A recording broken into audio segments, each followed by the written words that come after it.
Hello, welcome to my channel. I have watched some reactions to Alex O'Connor's confession explaining his reasons for giving up veganism, and I decided to share some reflections myself. Of the reactions I've seen, I think the videos from Roger Yates and That Vegan Teacher's channels deserve attention. A Canadian YouTuber whose name I can't pronounce, something like Abba Le Sien, believes that the whole alleged veganism of Alex is just a marketing strategy to position his own brand. And it seems impossible not to lean on his argument. I'll explain why soon. But do I think Alex's veganism was fake?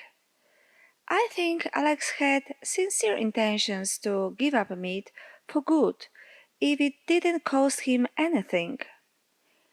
In his case, it turned out to be not so simple. It would require thinking, planning, incurring the cost of learning, or even paid consultations with specialists. And in order to sacrifice ourselves for someone, that someone would first have to be important to us. In other words, we would have to love that person or persons, group of persons. Alex doesn't love animals. He doesn't even know them. And let's stop deluding ourselves that rational arguments will convince an individual to sacrifice even a small thing for others. He was ready to go vegan if it didn't cost him anything, but he wasn't ready to pay the cost of that decision. How low his understanding and respect for the animals is, he revealed in his latest video. I'm talking about the video Bishop Robert Barron and Alex O'Connor with a thumbnail Seeking Meaning. He is seeking the meaning of life, but human life, while assuming that animals' lives are meaningless. This seems to be truth for him, something default, unnegotiable. Animals' lives are meaningless for Alex for sure. So why would he sacrifice anything for them? Their lives are already meaningless, pointless, having no value. His interlocutor insults animals by comparing the worst human features to animal nature. Supposedly, the worst in us brings us closer to animals. Alex doesn't protest. He calls Thomas Aquinas great. I call him one of the greatest murderers in the history of mankind, one of the greatest culprits of the mass slaughter of non-human animals that continues until now. After all, he was the greatest moral authority who convinced billions of people that animals are insensible, unconscious machines with which you can do whatever you want. To this day, his admirers spread this view. Thomas Aquinas left us even more other toxic ideas. Among other things, thanks to his philosophy, the Church considered it right to burn people at the stake, justified slavery. Many crimes have been committed and are still being committed according to the philosophy of Thomas Aquinas. So if even me, a small YouTuber, recorded a number of videos about him in my own language, making people aware of where their misconception about animals comes from, criticizing the Church for not verifying its criminal doctrine based on the philosophy of Thomas Aquinas. Why Alex haven't done this? And why doesn't he react to Thomas Aquinas' praise in his last video? In my opinion, as a person who had studied theology, he should not only react at that moment, but also he should have recorded videos about origin of criminal ideas in religion, in Catholic Church, stigmatize them. In that particular video, he claims that animals don't understand the phenomenon of death or mortality. What an arrogant claim! What are his competences to embrace the range of animal consciousness? Personally, I believe that the consciousness of animals exceeds ours in many ways, and it is certainly different and incomprehensible to us. I would never dare to say such a thing. What do we know to judge how they perceive death, or what they feel and understand when they are observing their herd's members being slaughtered? They are definitely scared, deadly scared. But scared of what? What do we know, really, about their understanding of reality, their perception? Not much.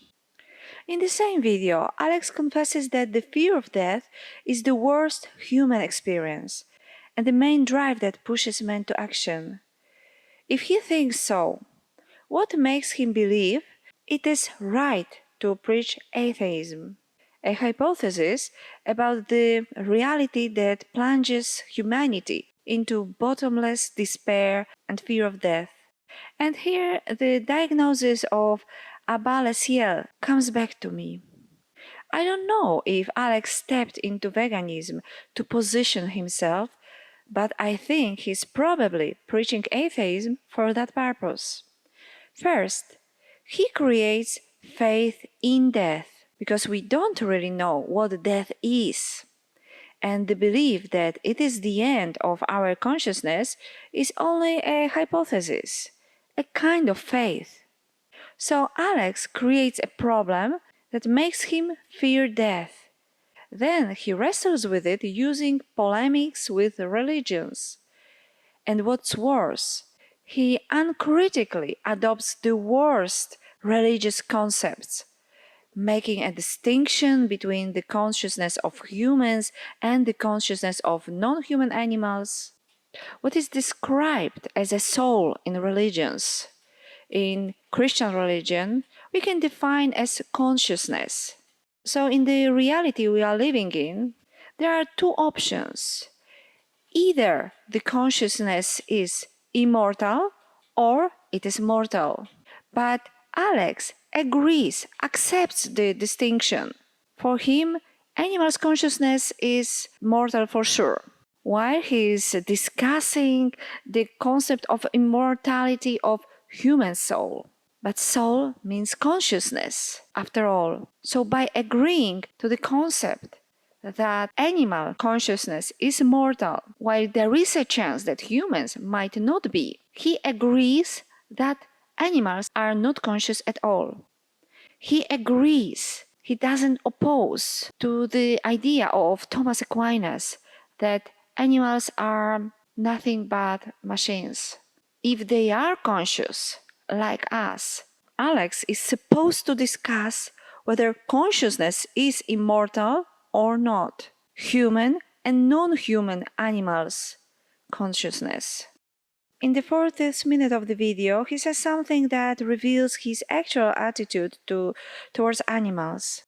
He says, if we are just animals and our lives are meaningless, why does he use the same toxic mental cliché propagated by religious in the debate? Since he allegedly argues with religions, Alex considers the pointlessness and senselessness of animal life to be an implicit, indisputable fact. He doesn't argue with his opponent, doesn't challenge him, while we are touching the root of whole problem. I am deeply convinced and continue to discover new evidence that religions and the ideas hidden within them are the main obstacle to the spread of veganism. Alex allegedly questions religions. But what specifically? Why does he accept the most harmful concepts? Doesn't question them? Maybe because he pretends to argue with religions? Maybe he's actually doing the show for the money and hasn't thought about what it is necessary to argue with and why, what for. I remember his video on determinism. Why is he considering an idea that has long been undermined by science? Why didn't he just look for an answer that is not hard to find and is very strongly proven? But instead, he was just creating a word cloud just because the topic may seem attractive to people. People not interested in science. How commercial it was. After all, he could have explained what science says about it and end these deliberations. I think he only did it because the subject was catchy, fashionable, commercial. After all, not because he was looking for the truth, since the truth in this matter is already known. And why does he still preach atheism, despite the fact that he considers the fear of death the worst torture? Is it also because atheism seems fashionable and there is a social demand for this type of content, this type of creators? Alex hadn't had a serious reflection on what is wrong with religions, why they should be discussed. He doesn't hit the most catastrophic ideas. So why is he discussing religions at all? Was his veganism just as shallow? After all, considering Alex's very young age, I don't intend to write him off as a person, a philosopher, and perhaps a future vegan. I will gladly welcome him back if he matures as a thinker and as a man. Thank you very much for your attention and see you the next time. Bye bye.